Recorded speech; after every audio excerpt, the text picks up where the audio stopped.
Look at something that relates to similarity. If you look at the two rectangles that I have here, rectangle A and rectangle B, you can see that we have two rectangles.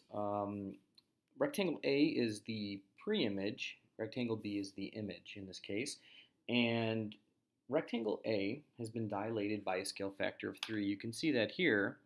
If we go from 5 to 15, it's a multiplication of 3, and from 12 to 36 is also a multiplication of 3.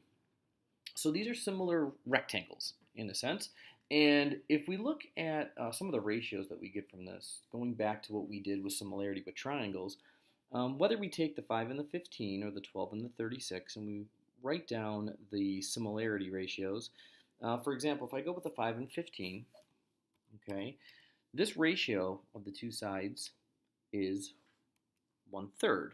Now, if we talk about scale factor, we know it's image over pre-image, and we would say the scale factor is 3, but if we're just looking at ratio of sides, whether we start with the smaller compared to the larger or larger compared to the smaller, you can see that this ratio will reduce down to 1/3. Okay, and we're familiar with how ratios of sides work, and then if we take a look at the perimeter, right, this is a rectangle with sides 5, 5, 12, and 12, right? We have 10 plus 24 is 34. And if we divide it by the ratio of, or the total perimeter of the triangle, or sorry, rectangle B, we've got 30 plus 72 is 102.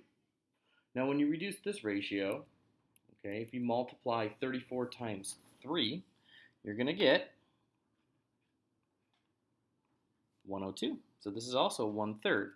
So it seems as though we've got this common ratio between sides, 5 over 15 or even 12 over 36, total perimeter, 1/3, but something different happens when we talk about area. So let's take a look at the area ratio.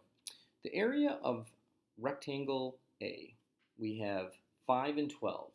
So if we remember for area of a rectangle is length times width. And if we multiply 5 times 12, we get 60. So that'll be the fraction numerator here. And then on the bottom, for rectangle B, if we do 15 times 36, we have 540. Now, 60 over 540 doesn't necessarily look like it's going to be 1/3, right? Because if we multiply 60 times 3, we would actually get 180 for this denominator. But if I just knock the zeros off and get 6 over 54 and then reduce the fraction of 6 over 54, it does reduce down to 1/9. And what you're noticing here is the ratio of our sides is the same thing as the ratio of our perimeters, and we looked at that in the unit of similar triangles. But when we get to area, something unique happens. 1/3, 1/3, 1/9.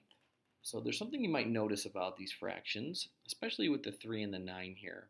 And what we can kind of see is it is 3 times larger in the denominator, but not 3 times larger in the numerator. So what's really going on here is the idea that the perimeter or the side ratio squared 1/3 times 1/3 will give you 1/9. And we're going to look a little bit more like into that when we get into the lesson itself. Here's the same idea with a triangle. We have a triangle that actually was reduced in size, right? Dilation of, in this case, a half, right? We go from 8 to 4 and 6 to 3. So if we look at ratio of side A to B, right? This will be the A triangle, this will be the B triangle. We have 8 over 4, which does reduce down, of course, to 2 over 1.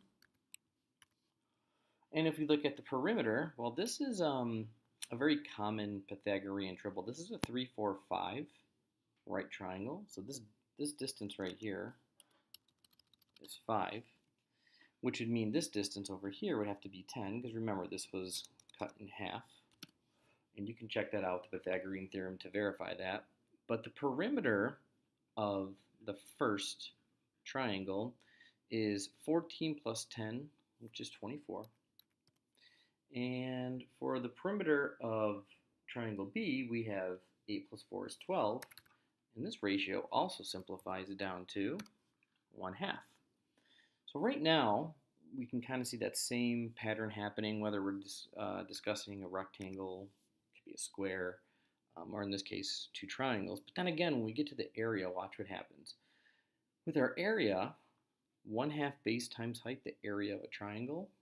We have 6 times 8 is 48, divided by 2 is 24. And here we have 4 times 3, which is 12, base times height, divided by 2. 12 divided by 2 is 6.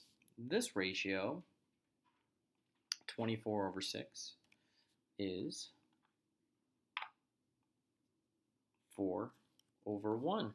Again, it's the square of the ratio of both the sides and the perimeter. So this is something that's very important that you understand. These questions, they show up occasionally on the exam. That's why we're kind of doing it as a video lesson, just in case it is on there. But the idea here is that the ratio of the area of two similar shapes is equal to the square of the ratio of their sides. And there are some unique questions that you can get from that. Again, it's a lot easier to see here with 5, 15, 34, 102. These are 1/3, and then this is 1/9 when you actually do the area. So